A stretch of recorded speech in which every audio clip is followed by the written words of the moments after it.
Building లో నాకు వచ్చిన పేరు అంత హెందా కాదండి, ఎక్కడో మార్చేరు దాకా కూడా బిల్డింగ్ వర్క్ చేయమని.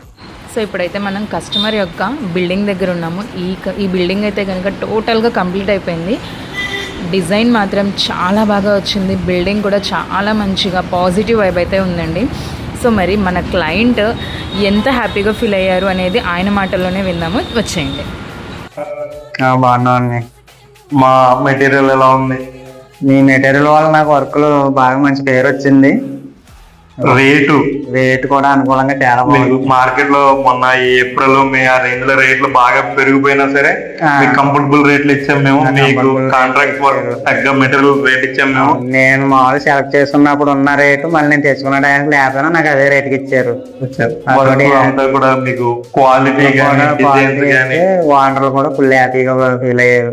దీన్ని బట్టి నాకు ఇంకా 2-3 వర్కులు కూడా ఆల్రెడీ రన్నింగ్ లో ఉన్నాయి చూసిన తర్వాత. మీరైతే హ్యాపీ కదా? చాలా హ్యాపీ. మీ ద్వారా కస్టమర్ వస్తారు కదా? కంపల్సరీ. నేను ఎన్ని బిల్డింగ్లు కట్టుకున్నా లాస్ట్ వరకు నేను మీ దగ్గర వాడాలని ఫిక్స్ అయ్యేది.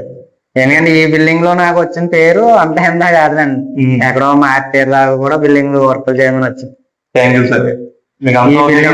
తర్వాత అంటే సప్లై లేట్ అవడం గ్రానైట్ అయినా వర్క్ లో అయినా మంచి ఈ క్వాలిటీ ఏంటంటే వర్క్ చేయడం కాదు, మెయిన్ లోపల అడుగు పెట్టినోడికి ఎలాగా అంటుందండి, ఇది టైల్స్ లాగా అంటలేదు, మార్బుల్ లాగా అంటుంది. ఇందాక ఒక సేమ్ అది ఎలా అడిగారంటే మార్బుల్ అని అడిగారు, అదనుకో టైల్స్. క్వాలిటీ అయితే సూపర్ అండి, చాలా బాగుందండి. మన షోరూమ్ కి వచ్చే కస్టమర్స్ కానీ లేదా మీలాంటి కాంట్రాక్టర్స్ ఎవరైనా రావాలని అన్నప్పుడు మీరు చెప్పే సజెషన్ ఏంటి? అసలు వెనక ముందు ఆలోచించే అవసరం లేదండి. క్వాలిటీ అయినా సరే, డిజైన్ అయినా ఏదైనా సరే షాప్ నెంబర్ 1 అండి.